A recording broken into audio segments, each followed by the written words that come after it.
Sarah Martinez never expected her weekend hiking trip to become a fight for survival. What started as a peaceful retreat into the mountains turned into a nightmare when three men cornered her at the edge of a 200-foot cliff. They thought throwing a helpless woman over the edge would end their problem. They had no idea she was a decorated Navy SEAL who had survived some of the most dangerous missions in military history. When those men pushed her into the abyss, they believed they were watching her final moments. But what they didn't know was that Sarah had rappelled down cliffs twice as high without any equipment during her special forces training. As they walked away, convinced their secret was safe, Sarah was already planning her way back up. And she was angry. This is the true story of how underestimating someone can lead to your own downfall, and how the skills learned in the world's most elite military unit can turn a victim into a hunter. What happened next would haunt those three men for the rest of their lives, and remind everyone that some people are much more dangerous than they appear. Sarah Martinez had been looking forward to this weekend for months. After completing her final Navy SEAL mission and transitioning to civilian life, she needed time away from the noise and chaos of the city. The mountains of Colorado offered exactly what she craved: silence, fresh air, and the kind of peace that only came from being alone with nature. She packed light for the 3-day solo hiking trip. Her military training had taught her to survive with minimal supplies, so she carried only the essentials in her weathered backpack. Sarah chose the remote Blackstone Ridge Trail specifically because it was rarely traveled. After years of working in teams and following orders, she wanted complete solitude to process her transition from military to civilian life. The first day of hiking went perfectly. Sarah covered 15 miles through dense forest and rocky terrain, her body easily handling the physical demands despite being 2 months out of active duty. She made camp near a crystal-clear stream and spent the evening watching stars appear in the unpolluted sky. For the first time in years, she felt truly relaxed. The second day brought unexpected company. Around noon, as Sarah navigated a narrow mountain path, she heard voices echoing through the trees. 3 men emerged from a side trail, their behavior immediately setting off alarm bells in her mind. They moved with the swagger of people who believed they owned whatever space they occupied, and their eyes lingered on her in a way that made her instinctively catalog potential escape routes. The tallest of the 3, a man with dirty blonde hair and expensive hiking gear, introduced himself as Derek. His companions, Tommy and Jake, flanked him like loyal followers.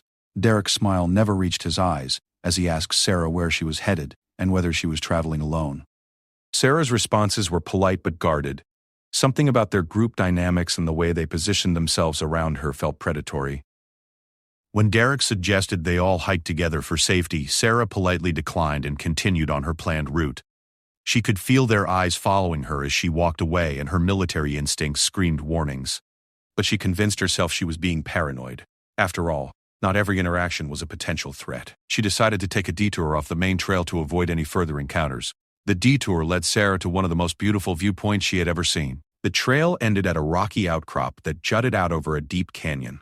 The view stretched for miles in every direction, with layers of mountains fading into the distance like a painted landscape. She set down her pack and pulled out her camera to capture the scene. That's when she heard footsteps behind her. Derek, Tommy, and Jake had followed her off the main trail, but now their friendly facades were gone, replaced by expressions that made Sarah's blood run cold. Derek held a pistol casually at his side while Tommy and Jake spread out to block any potential escape routes. The tactical part of Sarah's mind immediately assessed the situation. 3 armed men, limited space to maneuver, and a 200-foot drop behind her.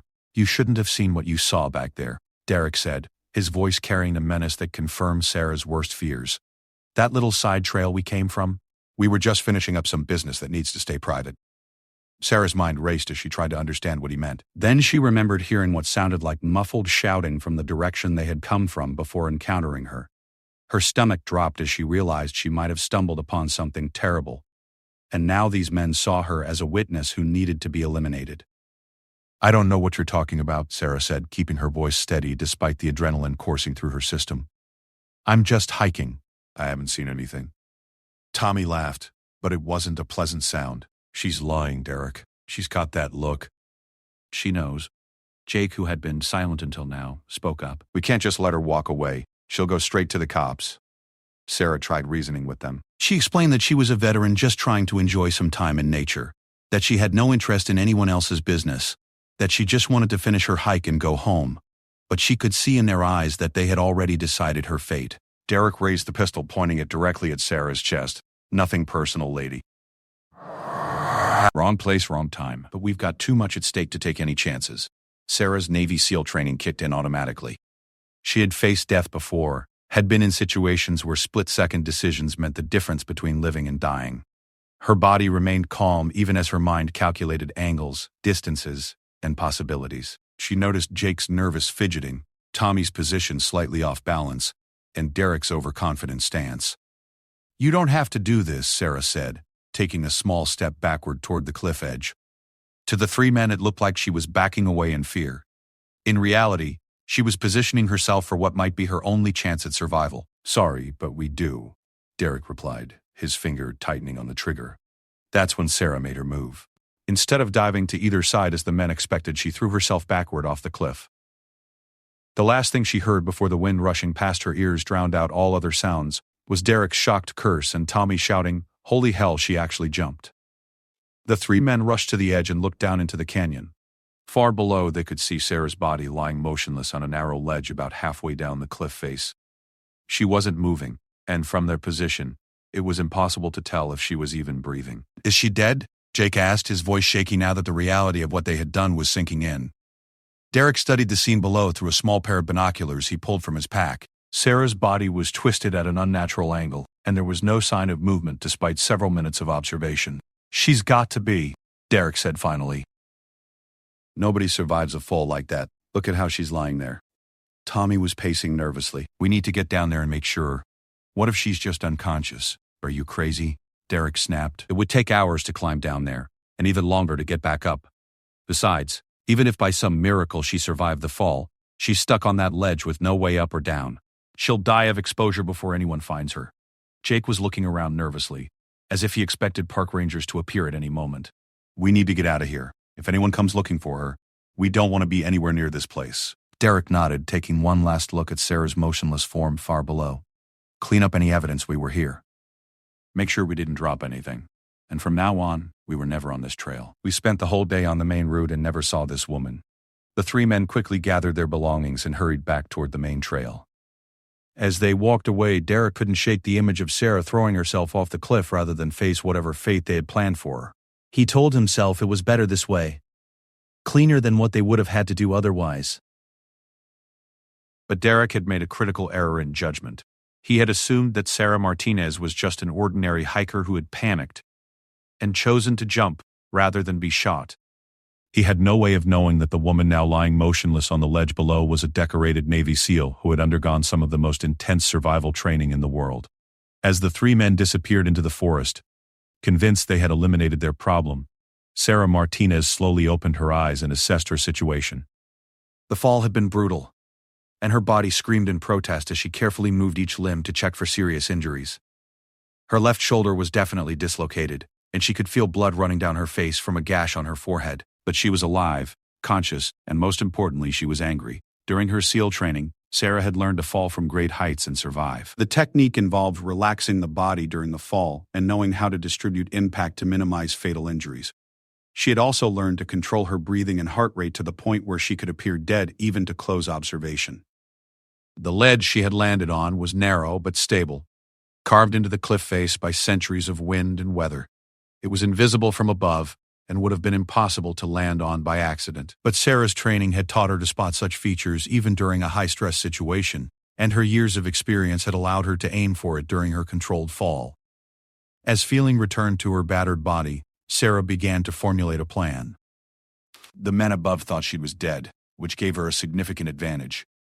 But she needed to move carefully. Her injuries were real, and while none appeared to be life-threatening, they would make her ascent significantly more challenging.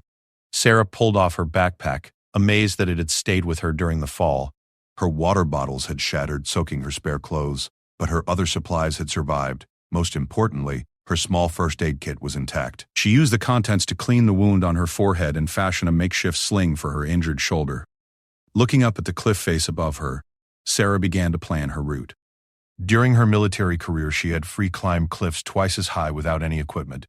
This one would be challenging, especially with her injuries, but it was far from impossible. The rock face showed plenty of handholds and small ledges that could support her weight, but Sarah wasn't planning to simply escape. Those three men had tried to murder her, and the way they had talked suggested they had already killed someone else.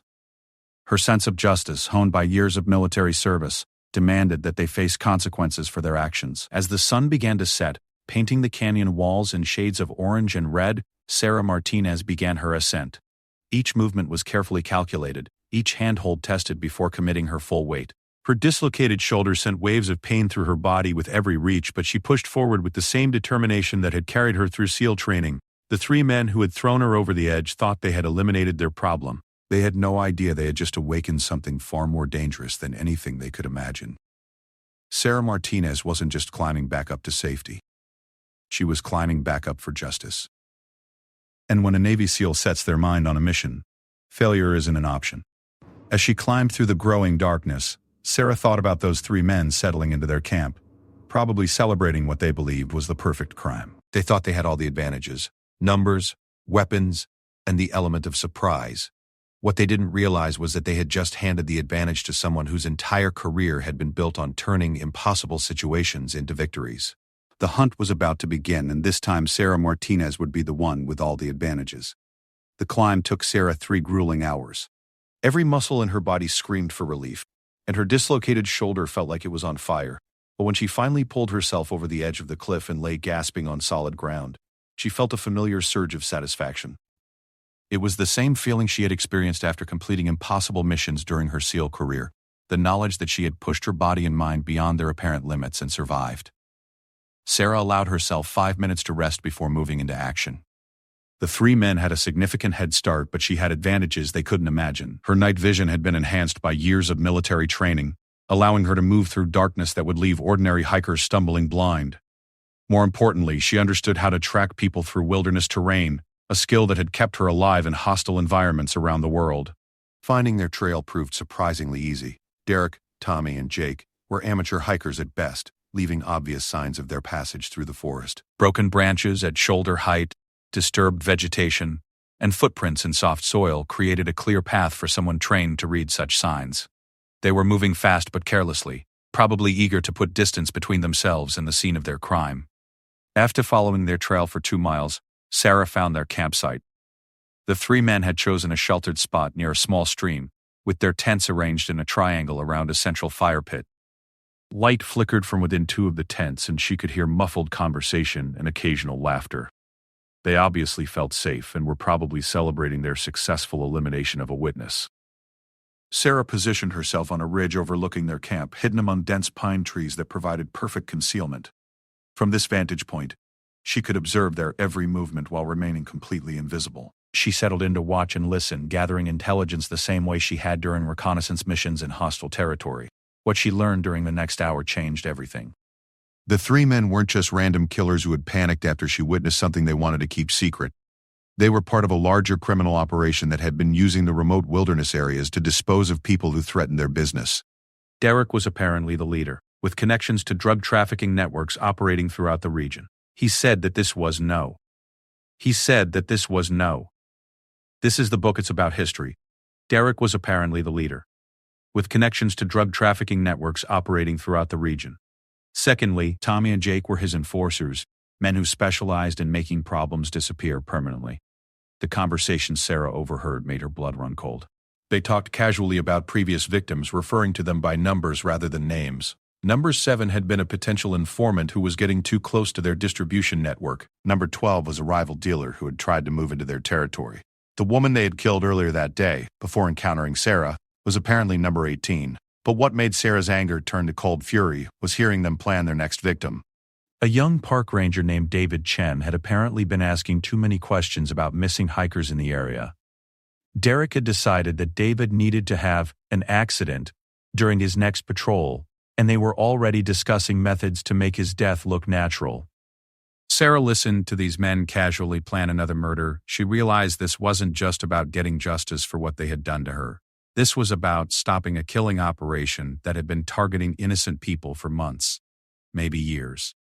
The warrior instinct that had driven her through her military career roared to life, and she began planning an operation that would put an end to their activities permanently.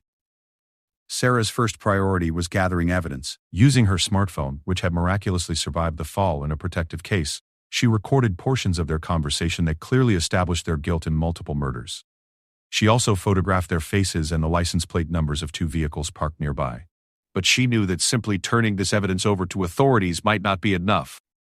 These men were clearly experienced at covering their tracks, and without bodies or witnesses, building a legal case would be extremely difficult. No, Sarah decided. This situation called for a more direct approach. Moving like the ghost she had been trained to be, Sarah began circling their campsite. Her first objective was psychological warfare.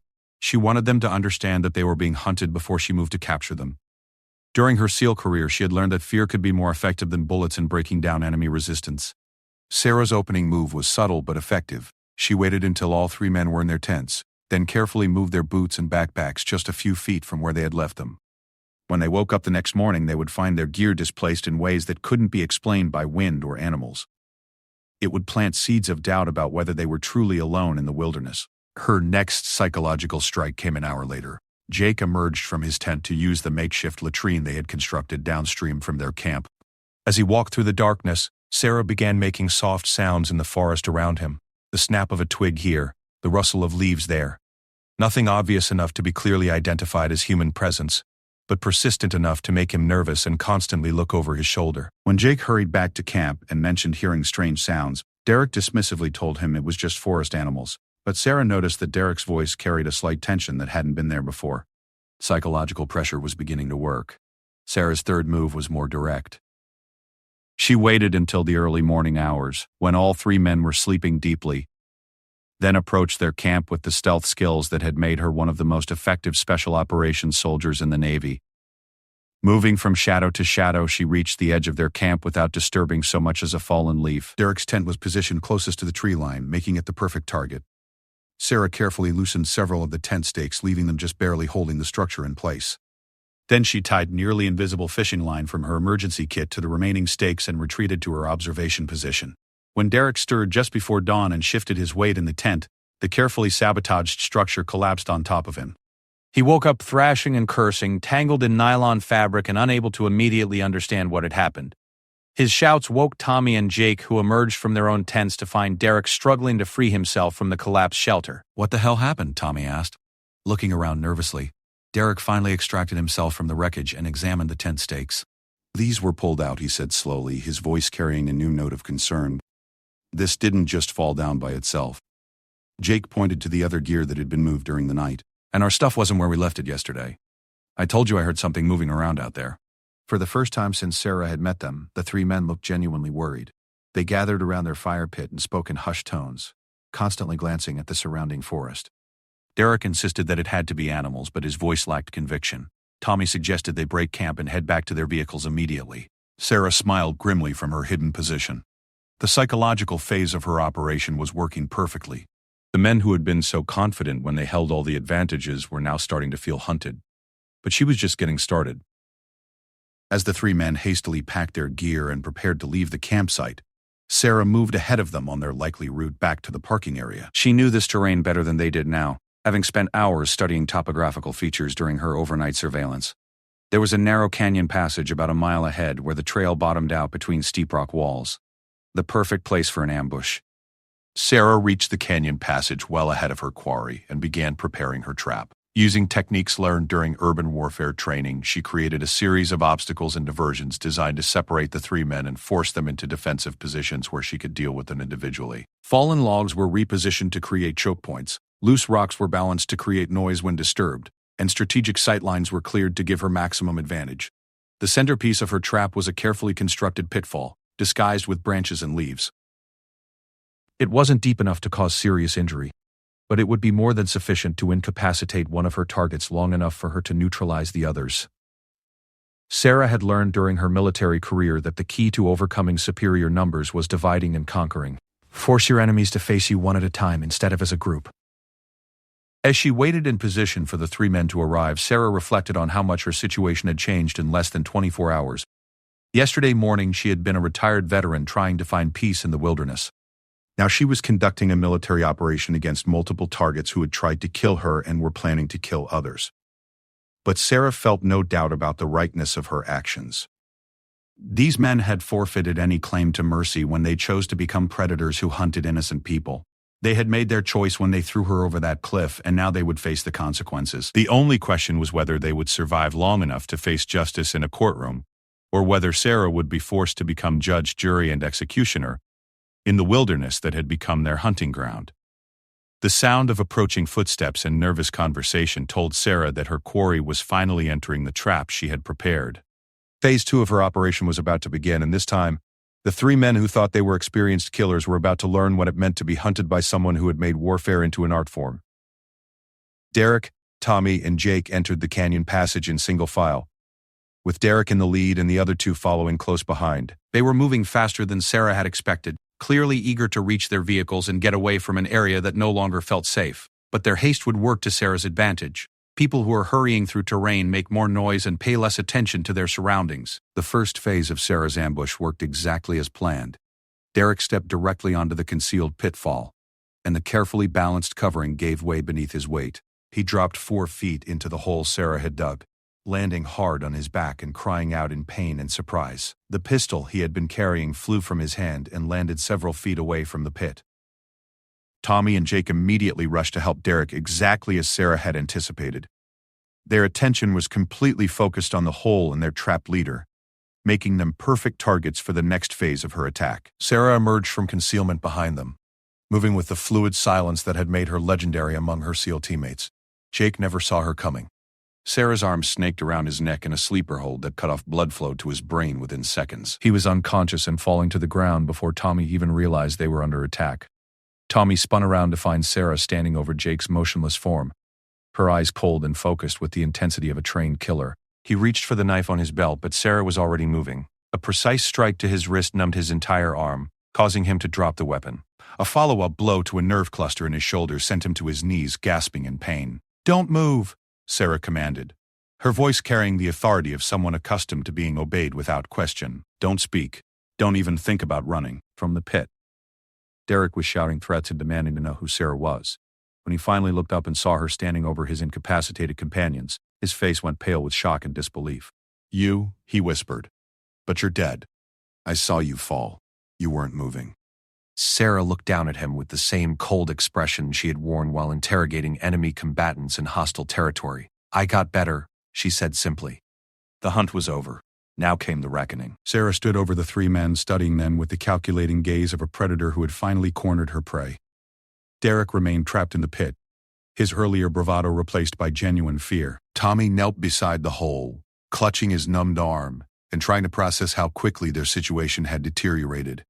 Jake was slowly regaining consciousness, his eyes unfocused and confused as he tried to understand what had happened. For several long moments, the only sounds in the canyon were the men's labored breathing and the distant call of a hawk circling overhead. Sarah let the silence stretch, knowing that uncertainty was one of the most powerful weapons in her psychological arsenal. During interrogations in hostile territory, she had learned that people's imaginations could be far more effective than any physical threat. Finally, Derek found his voice. "Look, lady, I don't know who you are, but you're making a big mistake. We're connected to some very dangerous people. If you hurt us, they'll hunt you down and make you pay." Sarah's expression didn't change. "I know exactly who you are, Derek Williams. You and your associates have been using these mountains as your personal killing ground for over 2 years. 18 victims that I know of, probably more that haven't been discovered yet." Derek's face went white. He hadn't used his real name when they encountered Sarah on the trail, and the fact that she knew it meant she had access to information that could destroy him. "I don't know what you're talking about," he said, but his voice lacked conviction. "Of course you do," Sarah replied calmly. She pulled out her smartphone and played back portions of the conversation she had recorded the night before. The men's voices were clearly audible as they discussed their previous victims and planned the murder of Park Ranger David Chen. Tommy made a desperate lunge for Derek's pistol, which still lay several feet from the pit. Sarah moved with lightning speed, her boot connecting with his ribs and sending him sprawling. The impact drove the air from his lungs and left him gasping on the ground, unable to move. "The section was?" "I wouldn't recommend trying that again," Sarah said conversationally. "I've had a very long night, and my patience is wearing thin." Jake had recovered enough to sit up, though he was still clearly disoriented from the chokehold. "What do you want from us?" he asked, his voice barely above a whisper. "I want you to understand something very important. Yesterday when you threw me off that cliff, you made a critical error in judgment. You assumed I was helpless. You assumed I was just another victim to be eliminated and forgotten. She paused, letting her words sink in before continuing. But I'm not helpless, and I'm definitely not a victim. I'm Sarah Martinez, former Navy SEAL Team 6, decorated veteran of 3 combat deployments, an expert in unconventional warfare. When you threw me over that edge, you didn't eliminate a witness, you woke up a weapon. Derek was staring at her with growing horror as he began to understand the magnitude of their mistake. SEAL Team 6, he repeated slowly. But that's the most elite special operations unit in the U.S. Military, Sarah finished. The same unit that took out Osama bin Laden. The same unit that handles the missions nobody else can complete. And you 3 amateurs thought you could murder one of us and just walk away. Tommy was struggling to breathe, but he managed to gasp out a question. What are you going to do to us?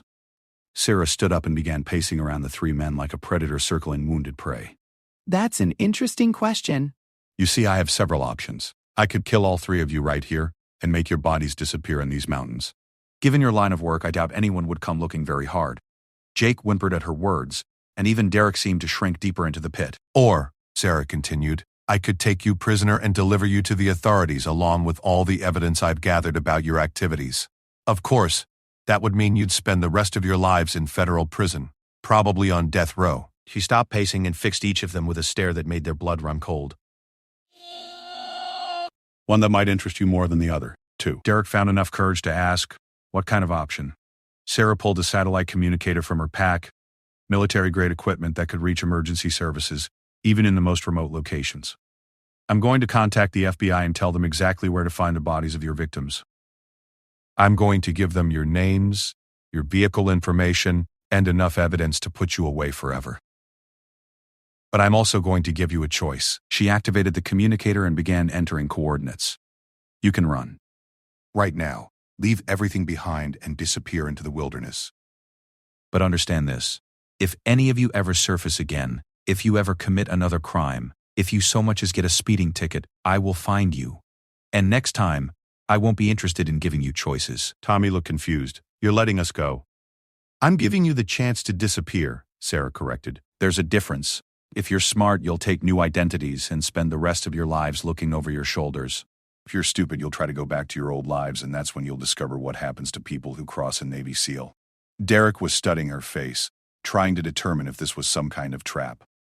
Why would you do that? Why not just turn us in? Sarah's expression hardened. Because the legal system is slow and uncertain. Lawyers find technicalities. Evidence gets excluded. Witnesses disappear. But fear? She smiled coldly. Fear lasts forever. And I want you to spend every day for the rest of your lives remembering what happened when you tried to kill someone who was trained to kill back. She finished entering the coordinates into the communicator and held her finger over the send button. You have 60 seconds to decide. Run now and spend your lives in hiding. Stay here and spend your lives in prison. Try to come after me later and don't expect to survive the encounter. Jake didn't need 60 seconds. He scrambled to his feet and started running down the canyon, not even looking back to see if his companions were following.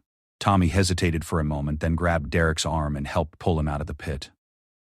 Derek winced as he put weight on his ankle, which had been twisted in the fall, but he managed to hobble after his companions. As the 3 men disappeared into the forest, Sarah pressed the send button on her communicator. Within minutes, she was connected to an FBI field office in Denver, speaking to an agent who specialized in serial crimes. She provided detailed coordinates for locations where she believed bodies might be buried, along with vehicle descriptions and partial license plate numbers. She also transmitted the audio recordings she had made, along with photographs of the 3 suspects. When the agent asked for her identity and how she had obtained this information, Sarah simply said she was a witness who had stumbled upon evidence of criminal activity during a hiking trip. She explained that the suspects had attempted to kill her, but that she had managed to escape and gather intelligence on their operation. She declined to provide her name or agree to an in-person interview, stating that she feared retaliation from the criminal's associates. The FBI agent was clearly frustrated by Sarah's unwillingness to identify herself, but the evidence she provided was too substantial to ignore. He assured her that a full investigation would be launched immediately, and that search teams would be dispatched to the coordinates she had provided within hours. After ending the communication, Sarah gathered her gear and began making her way back toward the main trail system. Her injuries were still painful, but adrenaline and the satisfaction of completing her mission made them manageable. As she walked through the forest, she reflected on the events of the past 24 hours. When she had set out on this hiking trip, Sarah had been a retired veteran struggling to find her place in civilian society. She had been questioning whether her military skills had any value in a world that didn't require the ability to navigate hostile territory and eliminate enemy targets. Now she had her answer. Some threats couldn't be handled through normal legal channels. Some predators were too cunning and well-connected to be stopped by conventional law enforcement. In those cases, society needed people who understood unconventional warfare and weren't constrained by bureaucratic limitations. People like Sarah Martinez. The three men who had tried to kill her were now running for their lives, carrying with them the knowledge that they had awakened something far more dangerous than they could have imagined. They would never feel safe again, never be able to settle into comfortable routines, never stop looking over their shoulders. They had learned the hardest possible way that some people are much more dangerous than they appear. As Sarah reached the main trail and began her journey back to civilization, she was already planning her next move. The FBI investigation would undoubtedly uncover evidence of the criminal network that Derek, Tommy, and Jake had been part of. There would be other predators to track down, other victims to avenge, other operations that needed to be disrupted. Sarah Martinez had found her purpose in civilian life. She would be the ghost in the wilderness, the shadow that hunted those who preyed on the innocent, the weapon that activated when conventional justice wasn't enough. The mountains had tried to break her, but instead they had forged her into something new and more dangerous than ever before. 3 days later, the FBI announced the discovery of multiple burial sites in the Colorado wilderness, along with evidence of an extensive criminal operation that had been targeting hikers and campers for over 2 years. The investigation was ongoing, but authorities believed they were dealing with some of the most prolific serial killers in the region's history. Derek Williams, Tommy Chang, and Jake Morrison were never found. Their abandoned vehicles were discovered at a remote trailhead, along with camping gear and personal belongings that suggested they had fled into the wilderness on foot. Search teams scoured the area for weeks without finding any trace of the three men. Some investigators theorized that the suspects had become lost in the mountains and died of exposure. Others believed they had planned their escape route carefully and were now living under assumed identities in another part of the country. A few wondered if they had encountered the same mysterious witness who had provided the FBI with information about their crimes, and whether that encounter had ended differently than the official reports suggested. Park Ranger David Chen, whose murder the three men had been planning, received a transfer to a different district at his own request. He never learned how close he had come to becoming their 19th victim, but he did notice that the missing persons reports in his area dropped to 0 after the suspects disappeared. And in a small cabin tucked away in the mountains of Montana, Sarah Martinez continued to monitor law enforcement reports and missing persons databases, always ready to become the ghost in the wilderness whenever justice needed an unconventional approach. The three men who had tried to throw her over the edge had learned the hard way that Navy SEALs don't need ropes to climb back up. They also don't need permission to hunt down those who prey on the innocent. Sarah's story became legend in certain circles, whispered tales of a mysterious woman who appeared when conventional law enforcement failed, who hunted predators with the same skills and determination she had once used to serve her country. Some called her a vigilante. Others called her an angel of vengeance. Sarah Martinez simply called herself ready. Ready to answer the call whenever evil tried to hide in the wilderness, ready to prove that some people are much more dangerous than they appear, and ready to remind the world that throwing someone over the edge is only permanent if they stay down. And Sarah Martinez never stayed down.